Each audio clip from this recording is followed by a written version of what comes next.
and compare it in detail. Just do it yourself. It's playing tricks on me. Subconsciously, I might want to believe in Christianity.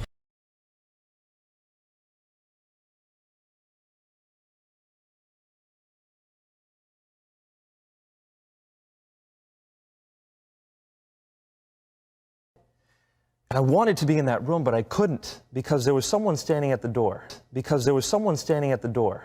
Because there was someone standing at the door. My friend David, who had shared the gospel with me.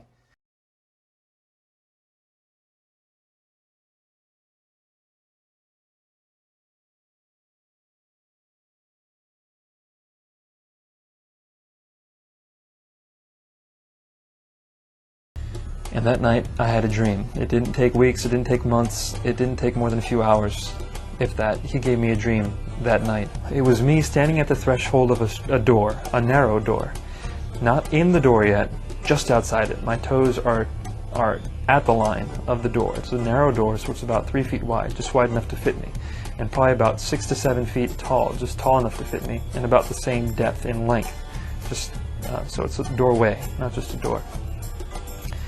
At the other end of a door is David, my friend, sitting at a table. And it's a round table. And within that room are hundreds of people, all sitting at tables. And there's food laid out before them. And they're all getting ready to eat, but they haven't started eating yet. They're waiting, as if for a speaker, to come and start whatever it is, a speech, a session, to shut the door and start speaking. But they haven't started eating yet. And I look at David and I said to him, I thought we were going to eat together. And without turning back, he says to me, you never responded. That's all the dream was. Me at a narrow door saying, I thought we were going to eat together, and him at a feast saying, you never responded.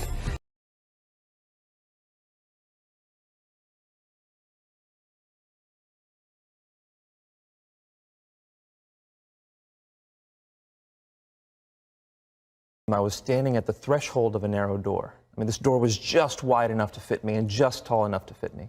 And inside this doorway, I saw a feast, and I knew that that feast was heaven. And I wanted to be in that room, but I couldn't because there was someone standing at the door, my friend David, who had shared the gospel with me. And he was blocking the entryway. And I said to him, David, I thought we were going to eat together, as in I thought I was going to be in heaven. And he said, you haven't responded.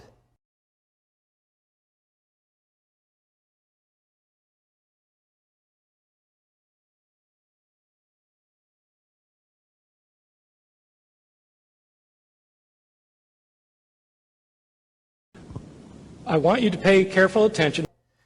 And I wanted to be in that room, but I couldn't because there was someone standing at the door. Someone standing at the door, my friend David, who had shared the gospel with me.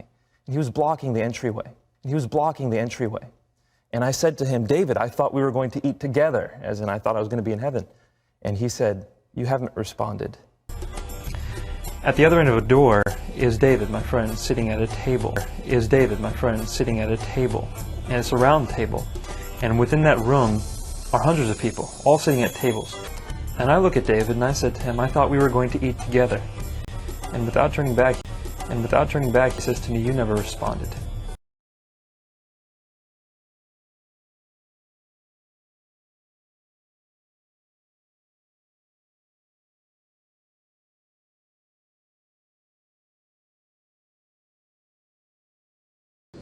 My own view is that it is absolutely certain that the Gospels did not give an accurate account of the things that Jesus did. Take any story in any of the Gospels and compare it in detail. Just do it yourself. Compare it in detail with the same story in another Gospel. You will see multiple differences.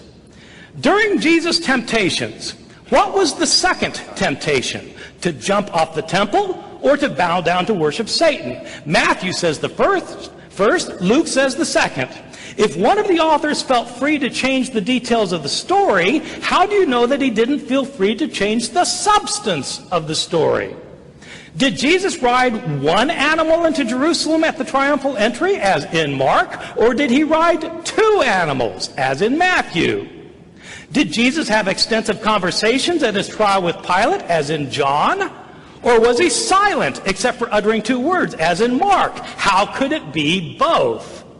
But sometimes the stories are not simply different in minor detail. They are sometimes different in major ways. Let me give you just one example in the couple minutes I have left. Jesus, on the way to his death, in the Gospel of Mark, is completely silent. He carries his cross, or Simon of Cyrene carries his cross, and Jesus doesn't say a word. They nail him to the cross, and he's silent. He's hanging on the cross. Both robbers mock him. The passers-by mock him. Everybody mocks him, and he doesn't say anything until the very end. He cries out, Eloi, Eloi, lama sabachthani. My God, why have you forsaken me? And he dies. That's the end of the story in Mark. Not quite, because then he gets raised from the dead. But how did he feel at the end? Compare that with the Gospel of Luke.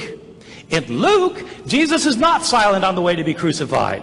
He's going to be crucified, and he sees some women weeping for him by the side of the road, and he turns to them and says, daughters of Jerusalem, don't weep for me, weep for yourselves and for your children for the fate that's to befall you. Jesus, in Luke's gospel, is more concerned about these women than he is about his own fate. When being nailed to the cross, in Luke's gospel, he's not silent. He says, Father, forgive them, for they don't know what they're doing. In Luke's gospel, he's hanging on the cross and he has an intelligent conversation with one of the robbers.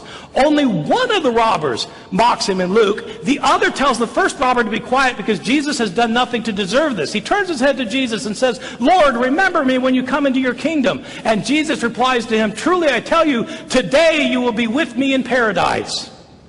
In Luke's gospel, Jesus does not feel forsaken the way he does in Mark.